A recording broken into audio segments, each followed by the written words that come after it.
Saya juga meng-highlight Iya. salah satu yang paling menarik yang Ibu sebutkan adalah modus dari pajak Mhm. kendaraan itu sendiri yang dititipkan ke nama orang atau ke kakak orang Iya. lain begitu untuk menghindari Iya, pajak. itu modus TPPU. Bahkan buka rekening atas nama rekening yang lain gitu ya. Misalnya nih, yang masih memerlukan jawaban nih.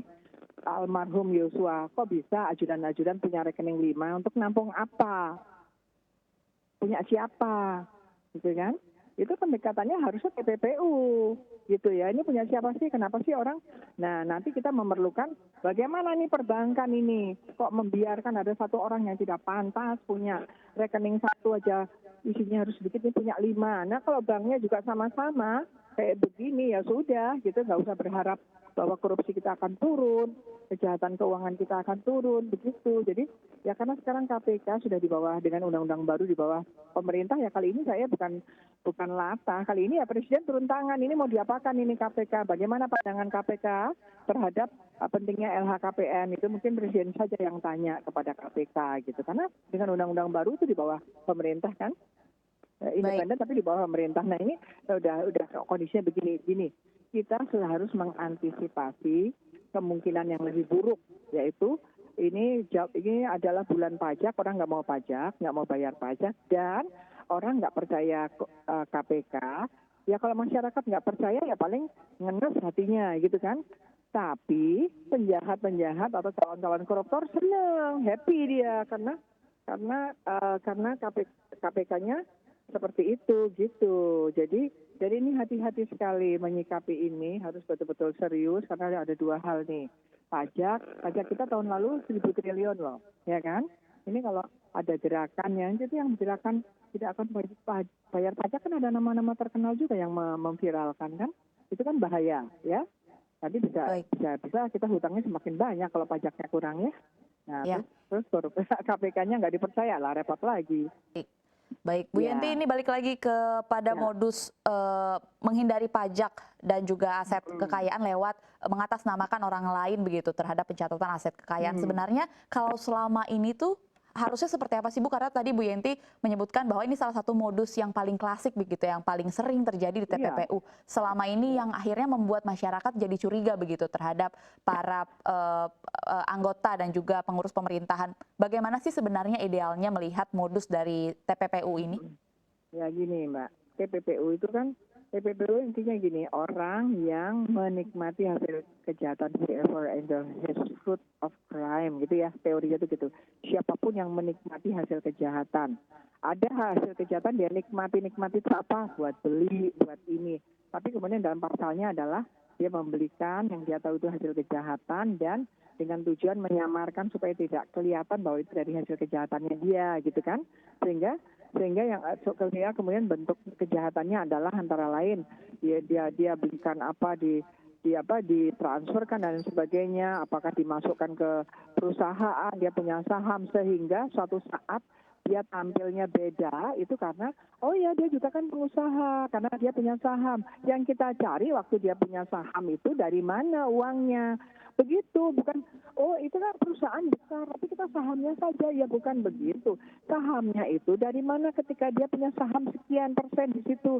Apakah dia pemilik saham yang apa ya, memang bisa saja ya tidak pemilik saham yang optimal ya, yang banyak, tetapi tetap dicari. Pantas tidak pada waktu dia mempunyai saham di situ, saham kan dijual ya, apa yang membuat dia jadi memasukkan dana sehingga dia dapat saham itu harus betul-betul dana dari hasil dia bekerja, menelusurinya seperti itu. Kemudian pertanyaan yang kedua adalah bahwa ini bagaimana hubungan pengelakan pajak dengan TPPU gitu ya.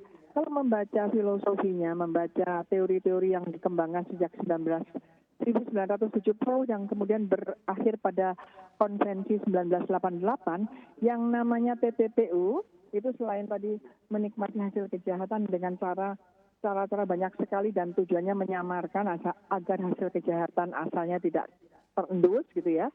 Itu antara lain juga money laundering itu adalah modus atau cara-cara untuk tax evasion, pengelakan pajak. Jadi sangat dekat gitu loh. Ya jadi kenapa? Jadi kalau orang kaya ya, orang tiba-tiba kaya, mereka tuh takut ditanya nanti teksnya gimana, pajaknya bagaimana, gitu kan, itu awalnya. Atau dia memang tidak mau bayar pajak, itu sudah itu adalah sudah ininya TPPU gitu. Itu memang dari sejarahnya itu, dari hasil kejahatan yang dinikmati agar kejahatan asalnya itu tidak nampak, dan itu adalah menjawab tentang tax evasion, tentang pengelakan pajak. Jadi coba dilihat consideration-nya, termasuk dilihat konvensi-konvensinya. Kenapa ada TPPU muncul di dunia yang sebenarnya pemikirannya sudah sejak 1970 di Amerika, yaitu malah masuknya di Bankruptcy Act, Undang-Undang Kerahasiaan Bank, ya. Undang-undangnya namanya kerahasiaan bank, tapi ternyata undang-undang itu malah membuka rahasia bank ketika ada uang-uang yang dicurigai, gitu. Itu adalah cikal bakal dari TPPU. Kemudian Baik. 1988 bermunculan bahwa termasuk juga kecurigaan itu karena orang-orang ini takut dikejar pejabat pajak, karena nanti kalau ditanya pajaknya ketahuan loh kok pajaknya gede, dari mana Baik. ini, dari mana harta asalnya, begitu. Jadi ketika ada masalah LHKPN itu dekat sekali dengan pencucian uang, justru masuknya dari pencucian uang. Nanti kita berharap dengan ini kan keuntungannya kan gitu, dengan pencucian uang ini kita berharap terjawab kejahatan asalnya apa, nanti kita berkas sekaligus dalam satu berkas di dalam tahapan penyidikan tadi, gitu. Itu Baik. sudah banyak Baik. dilakukan di mana di gini Mbak. Terus gini, ada pertanyaan bahwa ini baru pertama kali LHKPN masuknya dari LHKPN gitu kan ya.